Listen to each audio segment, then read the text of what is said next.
샬롬, 류 선생의 구속사 천국열차, 유도선 목사님의 신구약 성경 파노라마를 낭독하는 시간입니다. 지금은 니에미야서 1장, 언약을 지키시며 긍휼을 베푸시는 하나님께 기도함. 니에미야 1장 본문을 먼저 통독하시기 바랍니다. 그런 후에 주제가 무엇일까를 관찰합니다. 이것이 제일 중요하고 또한 어려운 작업이기도 합니다. 그래서 주제를 정하였다가도 몇 번이고 바꾸기도 합니다. 본 연구는 구속사의 관점에서 성경을 보고 있습니다. 구속사의 관점에서 성경을 본다는 말은 하나님 중심이라는 뜻이기도 합니다. 인간의 책임, 교훈, 축복 등보다는 하나님은 어떠한 하나님이시며 그런 하나님께서 행해주신 일이 무엇인가에 우선순위를 두고 거기에 초점을 맞춥니다. 그런 의미에서 1장의 주제가 무엇일까요? 느헤미야는 예루살렘에서 온 형제들을 통해서 그곳 형편을 듣게 됩니다. 그리고 울면서 금식 기도를 합니다. 기도의 대상이 누구입니까? 하늘의 하나님입니다. 4절. 그런데 그 하나님은 어떠한 하나님이라고 말씀합니까? 언약을 지키시며 긍휼을 베푸시는 주여 합니다. 5절. 그러므로 느헤미야는 옛적에 주께서 주의 종 모세에게 명령하여 이르시되 만일 너희가 범죄하면 내가 너희를 여러 나라 가운데서 흩을 것이요 만일 내게로 돌아와 내 계명을 지켜 행하면 너희 쫓긴 자가 하늘 끝에 있을지라도 내가 거기서부터 그들을 모아 내 이름을 두려고 택한 곳에 돌아오게 하리라 하신 말씀을 이제 청하건대 기억하옵소서 하고 8절 9절 단언합니다. 말씀대로 흩으셨던 하나님께서 말씀대로 모으셔서 택한 곳에 안전히 거하게 하소서라고 언약의 말씀을 붙잡고 언약을 지키시며 긍휼을 베푸시는 하나님께 간구하고 있는 것입니다. 그러므로 1장의 주제가 언약을 지키시며 긍휼을 베푸시는 하나님께 기도함이 될 수가 있습니다. 1장은 크게 두 단원으로 나누어집니다. 첫째 단원 1절에서 3절 예루살렘의 형편을 들음, 둘째 단원 4절에서 11절 금식하며 기도함.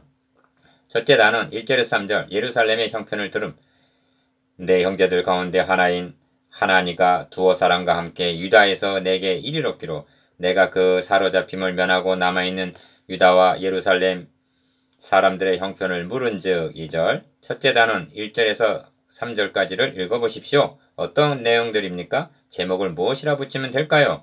수상궁에서 왕의 술 관원으로 있던 느헤미야는 유다에서 온 형제 하나니에게 예루살렘의 형편을 물어봅니다. 2절 돕에서 보는 바대로 예루살렘 형편을 물은즉 이것이 제목이 됩니다.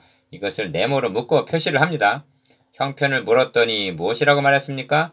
큰 환난을 만나고 능욕을 받으며 예루살렘 성은 회파되고 성문들은 소화되었다 하는지라. 3절 도표에서처럼 이것들을 둘레씌우기를 합니다. 자, 도표를 보면서 요약해 봅시다. 예루살렘 형편을 물은즉 대답하기를 큰 환난과 능욕을 받으며 회파되고 소화되었다고 말합니다. 이것이 첫째 단원의 대의입니다.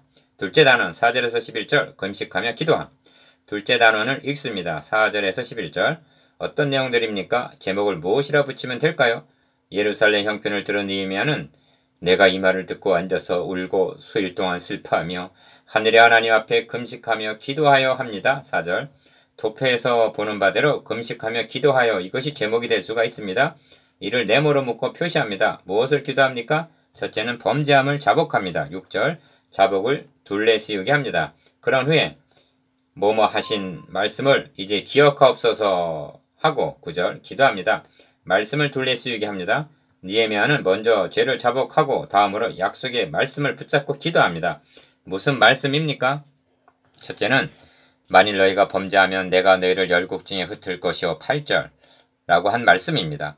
하나님께서는 모세를 통하여 그렇게 경고하셨는데 그대로 되고 만 것입니다. 신명기 28장 64절 둘째로 회개하면 너희 쫓긴 자가 하늘 끝에 있을지라도 돌아오게 하리라 하신 9절 말씀을 붙잡고 기도하는 것입니다. 이 점도 모세를 통하여 약속하신 말씀이었던 것입니다. 신명기 30장 4절 그 말씀을 이제 청컨대 기억하옵소서 합니다.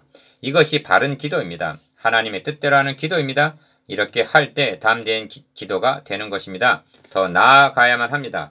느헤미야는 이 사람 앞에서 은혜를 입게 하옵소서 하고 11절 간구함으로 끝을 맺고 있기 때문입니다. 이 사람이란 누구인가? 그렇습니다. 아닥사스다 왕입니다. 은혜를 입게 해달라가 무슨 뜻입니까? 왕의 허락을 받고 예루살렘에 가서 회파되고 소화된 성을 수축해 해달라는 뜻입니다. 그러므로 은혜에다가도 둘레 씌우기를 하십시오. 이제 요약을 해봅니다. 느헤미야는 예루살렘의 형편을 듣고 하나님 앞에 금식하며 기도합니다. 죄를 자복합니다. 언약의 말씀을 붙잡고 기도합니다. 그리고 자신이 해야 할 일이 무엇인가를 깨닫고 은혜를 입게 해달라고 간구합니다. 느헤미야가 몸은 수상공이 있지만 예루살렘 형편이 염려되어 물은 것은 하나님 중심의 믿음입니다. 물은 것만이 아니라 듣고 울면서 금식하여 기도한 것은 진실한 믿음입니다. 은혜를 입게 하옵소서 한 것은 믿음의 결단입니다. 그는 울기만 하고 있었던 것이 아닙니다. 금식하며 기도만 하지 않았습니다. 느헤미야 기도는 종들의 기도를 들으시고 오늘 종일 형통하여 이 사람들 앞에서 은혜를 입게 하옵소서 하고 11절 자신의 사명을 깨닫고 결단을 하고 있는 것입니다. 기도란 여기까지 나아가야만 합니다. 기도 중에 이 상황, 이 형편에서 하나님께서 자신 속에 소원을 두고 행하게 하심을 빌립보서 2장 13절 깨닫고 헌신과 결단하는 기도를 드린 것은 산 믿음이었습니다. 느헤미야 자신은 수상궁에서 호의호식을 할 수가 있었습니다. 그러나 이를 거절하고 도리어 하나님의 백성과 함께 고난받기를 잠시 죄악의 낙을 누리는 것보다 더 좋아했던 것입니다. 히브리서 11장 25절 이 점이 우리와 다른 점입니다. 자녀와 사업과 교회 문제 등으로 금식하며 기도를 드렸다면 자기 기쁘신 뜻을 위하여 너에게 소원을 두고 행하게 하심이 무엇인가를 깨달아 헌신의 결단이 뒤따라야만 하는 것입니다. 그래야만 변화가 일어납니다. 역사가 시작이 됩니다.